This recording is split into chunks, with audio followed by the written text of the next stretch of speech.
Hi friend, আমি দেবকুমার। আপনাদের সবাইকে আপনাদের এই চ্যানেল দেবকুমার সলিউশনে স্বাগত জানাই। আজকের টপিক হচ্ছে লিগাল নোটিশ। এই লিগাল নোটিশ কথাটা শুনলে অনেক মানুষই ভয় পায়, বিশেষ করে যারা ব্যাংক বা এনবিএফসি কোম্পানি ক্রেডিট কার্ড বা লোনের টাকা দিতে পারছেন না। এবার কথা হচ্ছে, এই যে লিগাল নোটিশ যে ব্যাংক বা এনবিএফসি কোম্পানিগুলো পাঠাচ্ছে তাদের টাকা আদায় করার জন্য, এইগুলো কি কতটা এর মধ্যে ক্ষমতা থাকে বা এতে আপনার কি ক্ষতি হতে পারে? এই লিগাল নোটিশের যদি আপনি জবাব না দেন, তাতে কি আপনি জেলে যেতে পারেন? এই বিষয়ে আজকে হচ্ছে কথা। বন্ধুরা, প্রথমে আমি সবসময় একটা কথা বলি, যদি আপনার কাছে টাকা থাকে তাহলে টাকা দিয়ে দিন, আর না টাকা থাকলে এদের বাবারাও কিছু করতে পারবে না। দ্বিতীয়ত, এবার একটা কথা বলি, এই যে লিগাল নোটিশ যে পাঠাচ্ছে, এর কথাটা মানেটা কি? লিগাল কেন বলা হচ্ছে? লিগাল কথাটা মানে হচ্ছে, এই ব্যাংক বা এনবিএফসি কোম্পানিগুলো আপনাকে লিগালিভাবে একটা চিঠি পাঠাচ্ছে, যেটা হচ্ছে আপনি তাদের টাকাটা, যতটা টাকা হয়েছে ওই টাকাটা যেন তাদের কাছ থেকে যেটা ইউজ করেছেন বা ব্যবহার করেছেন, সেই টাকাটা তাদেরকে যেন ফেরত দেন। লিগাল নোটিশ ওরা এইটাকেই বলছে। এবার এই লিগাল নোটিশগুলো কতটা সত্যিকারের ক্ষতি করতে পারবে বা কতটা এটা ফেক বা অরিজিনাল হয়, সেইটা নিয়ে আজকে আমি কথা বলবো। প্রথমত একটা লিগ্যাল নোটিশ দেখাই। এই যে একটা লিগ্যাল নোটিশ, যেটা আমার একটা বন্ধুর এসছে, তো তার মধ্যে এরকম স্ট্যাম্পও দেওয়া আছে। এই লিগ্যাল নোটিশগুলো হচ্ছে আপনি যখনই পাবেন, প্রথমে এগুলো পড়বেন। যেমন এই দেখুন, প্রথমে এই লিগ্যাল নোটিশটা পড়বেন। এর মধ্যে দেখবেন লেখা থাকে লিগ্যাল নোটিশ, কোনো অ্যাডভোকেটের নাম বা কোনো ফার্ম হাউসের ল ফার্মের নাম থাকবে।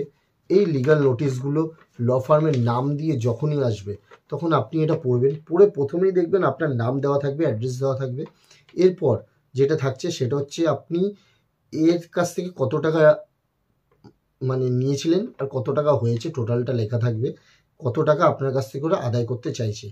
কিন্তু সবথেকে বড় হচ্ছে প্রথম ঝটকা যেখানে আপনার লাগতে পারে, সেটা হচ্ছে ওরা প্রথমেই একটা কথা বলছে যে আপনি ওদের কাছ থেকে যে ইয়েটা নিচ্ছেন, তার মধ্যে ইনক্লুডিং 420 ইন্ডিয়ান পিনাল কোড হিসাবে আপনি তার মধ্যে দোষী সাব্যস্ত হতে পারেন।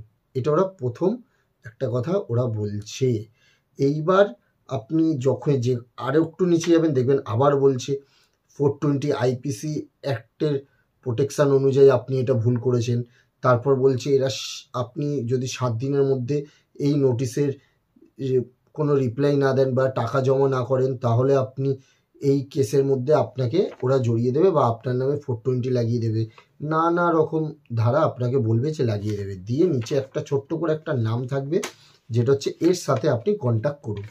এই যে লিগাল নোটিশটা। এইবার আমার কথা হচ্ছে, এই লিগাল নোটিশটা কি সত্যি আপনার ক্ষতি করবে?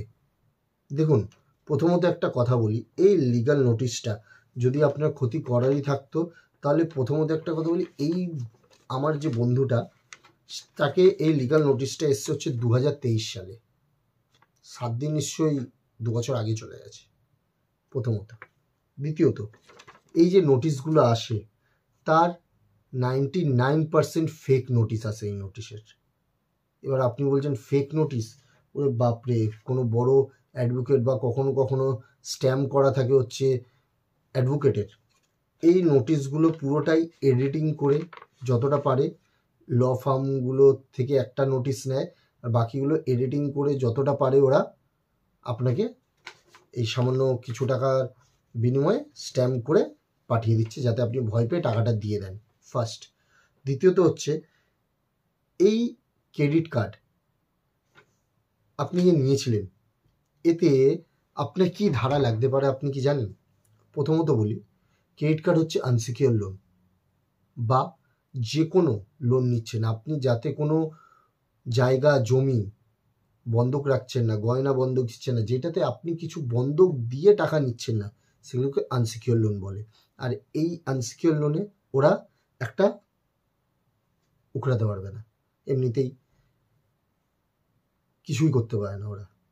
এবার একটা কথা বলি, এই যে 420 যে কথাটা ওরা বলছে, এই 420 মানে হচ্ছে আপনি তাদের কাছ থেকে কোনো জালিয়াতি করে টাকা নিয়েছেন, কিন্তু আপনি ওদেরকে যখন ক্রেডিট কার্ড বানাচ্ছেন বা ব্যাংক বা এনবিএফসি কোম্পানি যখন আপনাকে এই লোনটা দিচ্ছে, তখন আপনার কাছ থেকে আপনার আধার কার্ড, প্যান কার্ড, এমনকি বাড়িতে থাকেন কিনা ভেরিফিকেশন করে ওরা দিচ্ছে। তো আপনি এতটুকু নিশ্চিন্তে থাকুন, এর মধ্যে 420 তো আইপিসি অ্যাক্ট লাগেই না।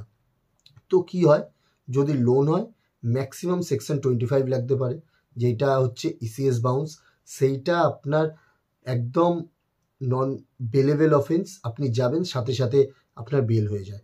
আর ক্রেডিট কার্ড হয় হচ্ছে ফুদ্দু লোন, যেটা আগেও বলি, কিচ্ছু করতে পারবে না ক্রেডিট কার্ডে। ক্রেডিট কার্ডের টাকাটা ওরা সেটেলমেন্ট ছাড়া কোনো উপায় নেই ক্রেডিট কার্ডের ক্ষেত্রে। তো ক্রেডিট কার্ডে আপনি এতটুকু ভেবেই নিন আপনার 100% সেটেলমেন্টই হবে, তাও 20 থেকে 25%ও আপনি সেটেলমেন্ট পেয়ে যাবেন প্রিন্সিপালের উপর। তো আমার কথা যেটা হচ্ছে, আপনারা এই যে লিগ্যাল নোটিশ দেখে যারা ভয় পাচ্ছে, তো নিশ্চিন্তে থাকুন, এই লিগ্যাল নোটিশের কোনো ভ্যালু নেই। তো লিগ্যাল নোটিশের যখন ভ্যালু নেই, তাহলে এগুলো ওরা পাঠাচ্ছে কেন? জাস্ট আপনাকে ভয় দেখানোর জন্য, আর কিচ্ছু না। ক্রেডিট কার্ডে যখনই আপনি এরকম লিগ্যাল নোটিশ আসবে, এই শীতকাল পড়েছে, মুড়াবেন, মুড়িয়ে কি করবেন, আগুনে জ্বালিয়ে দেবেন। একদম সত্যি কথা বলছি, আগুনের তাপ পোয়াবেন, এটা ওই কাজেই লাগবে। এই লিগ্যাল নোটিশের ভ্যালু হচ্ছে 0। আমি আপনাকে কি বললাম, 99.9% এই লিগ্যাল নোটিশ হয় ফেক। কারণ এইটা 2023-এ এসছে, 2023-এ আসার পর তাও এসবিআই ব্যাংক তাকে এই নোটিশটা পাঠিয়েছে। তাও আবার আপনারা যারা ভাবছেন 60,000, 1 লাখ, এইটা আছে 1,36,386 টাকার ডিউ, মানে বুঝুন 1,36,000 টাকা। দেখুন, ব্যাংক চাইলে আপনাকে 10,000 টাকাতেও কেস করতে পারে, কিন্তু কি হয় জানেন, এই ক্রেডিট কার্ডগুলোতে শুধু হয় সিভিল কেস, যেটা আপনার নামে যদি করে তাহলে হয়ে গেল, 25-30 বছরে এই কেস শেষ হবে না, চলতেই থাকবে। আপনি মরে গিয়ে বৃন্দাবন চলে যাবেন, মক্কায় চলে যাবেন, যেখানে চলে যাবেন, কিন্তু তাতে কিচ্ছু হবে না, এই কেস চলতেই থাকবে। তো ব্যাস শেষ। আপনাদের মেন যেটা ভয় থাকে লিগ্যাল করার, কখনো ক্রেডিট কার্ড বা লোনে আপনার বাড়িতে কখনো পুলিশ আসবে না, কখনো অ্যাডভোকেট বা উকিল বা কোনো জজ আপনাকে ফোন করে না, কোনো রকমভাবে আপনারা এদের ফাঁদে পড়বেন না। ওরা যে মিনিমামটা চায় সেটা হচ্ছে পুরোটা সুদ। আপনারা যারা মিনিমাম দেন সেই ফাঁদেও পড়বেন না, মিনিমাম দেওয়া বন্ধ করুন। মিনিমামের টাকা আপনি 4-5 মাস রেখে সেটেলমেন্ট করে দিন, সেটা সব থেকে বুদ্ধিমানের কাজ হয়। মিনিমাম দেওয়া মানে আপনি তাদেরকে, যে এজেন্ট আসছে তাকে আপনি তার ইনসেন্টিভটা করিয়ে দিচ্ছেন। এর দোকানটা বন্ধ করতে হবে, এই ভয় দেখিয়ে কাজ করার দোকানটা বন্ধ করতে হবে, এটাই আমাদের মেন কাজ।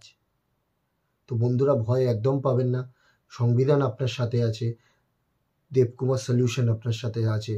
যখন মনে হবে আমাদের সাথে আপনারা ডিসকাস করুন, যার যখন প্রবলেম হবে আপনারা কমেন্ট করুন, আমরা আপনাকে নাম্বার শেয়ার করব, বা ডিসক্রিপশানে আমাদের নাম্বার থেকে আমাদের নাম্বার দিয়ে আমাদের সাথে হোয়াটসঅ্যাপ করে কথা বলতে পারেন। তো বন্ধুরা, আশা করব এই ভিডিও আপনাদের খুবই ভালো লাগবে। ভালো লাগলে আমাদের এই ভিডিও অবশ্যই শেয়ার করুন। তো ভিডিও শেষ করা যাক, ধন্যবাদ।